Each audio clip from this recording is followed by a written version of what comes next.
এখন আমরা the Faerie Queene book 1 canto 1 এর সামারি পড়ব।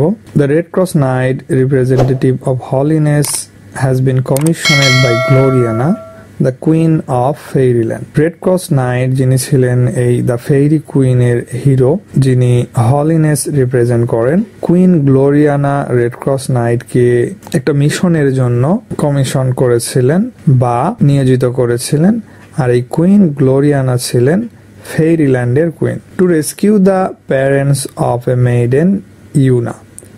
আর রেড ক্রস নাইটকে এই ইউনা নামক একজন মেয়ের প্যারেন্টসকে উদ্ধার করার জন্য নিয়োজিত করা হয়েছিল।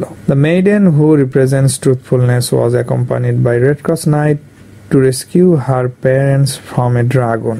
ইউনা যিনি ট্রুথফুলনেস রিপ্রেজেন্ট করতেন, রেড ক্রস নাইট যখন এই ইউনার প্যারেন্টসকে উদ্ধার করার জন্য যাত্রা করেছিল, তার সাথে ইউনাও ছিল। In the adventure of Red Cross Knight Una and the dwarf started their journey smoothly. যখন রেড ক্রস নাইট উদ্ধার কাজের জন্য যাত্রা করেছিল, তখন ডোয়ার্ফও রেড ক্রস নাইটের সাথে ছিল। অন দ্য ওয়ে, রাস্তায়, দে এন্টার্ড অ্যান অর্চার্ড, তারা একটি বাগানে পৌঁছেছিল বা বাগানে প্রবেশ করেছিল, which was very romantic and influenced Red Cross Knight and Yuna to fall in love with each other. যেই বাগিচা বা অর্চার্ডটি খুবই রোমান্টিক একটি পরিবেশ তৈরি করেছিল, আর এতে করে ইনফ্লুয়েন্স হয়ে রেড ক্রস নাইট এবং ইউনা তারা একে অপরের প্রতি প্রেমে পড়ে গিয়েছিল। At the time, sudden storm started to blow and they took shelter in a cave. আর ঠিক ওই মুহূর্তে হঠাৎ করে ঝড় শুরু হয়েছিল, আর তারা একটি কেভ বা গুহায় গিয়ে আশ্রয় নিয়েছিল। The cave was very dark, আর গুহাটি ছিল খুবই অন্ধকার। And it was the abode of a monster, এবং এই গুহাটি ছিল একজন মনস্টারের বাসস্থান। Monster Error is a woman on the upper part and the lower part is a serpent. আর ওই মনস্টার এরর, যার উপরের অংশ ছিল একজন মহিলার আকৃতির এবং নিচের অংশ ছিল সাপের আকৃতির মতো। The monster attacks Red Cross Knight and vomits before them.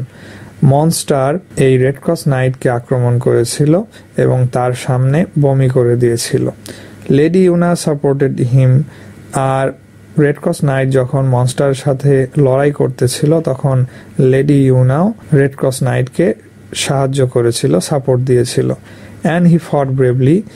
আর এতে করে রেড ক্রস নাইট বীরত্বের সাথে লড়াই করেছিল। At last Red Cross Knight kill the monster and saved হিম।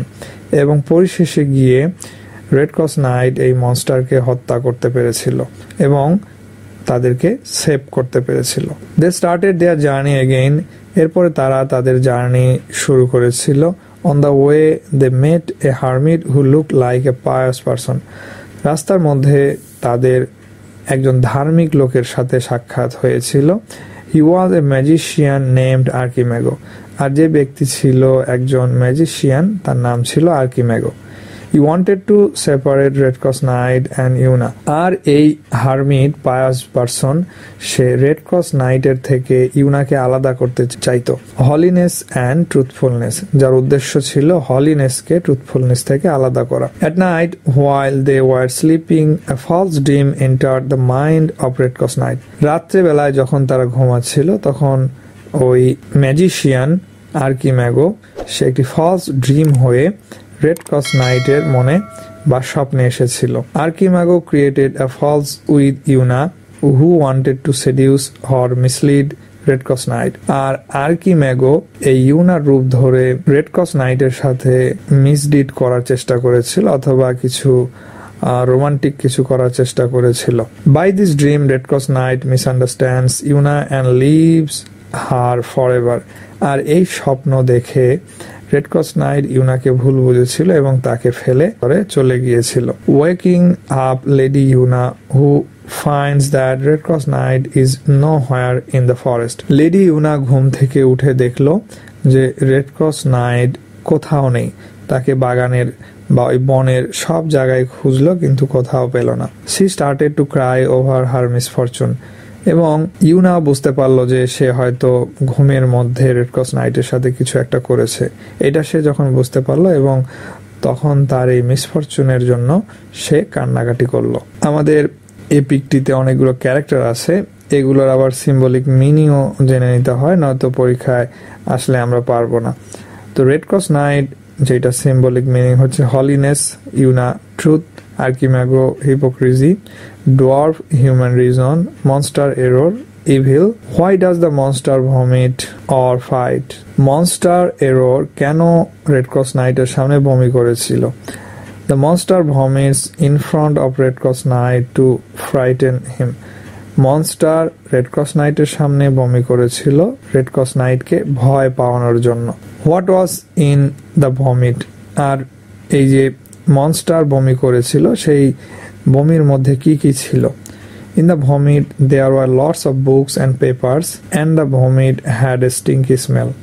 এই মনস্টারের বমির মধ্যে অনেকগুলো বই এবং পেপার ছিল, এছাড়াও ওই বমির এক প্রকার দুর্গন্ধ ছিল। What does vomit symbolise?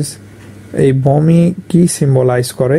যেহেতু ফেইরি কুইন এটি একটি এপিক, তো সিম্বলিক্যালি ভমিটসের অনেকগুলো ব্যাখ্যা থাকবে। তার মধ্যে থেকে in the Elizabethan age many poets and writers pretended to be skilful writers.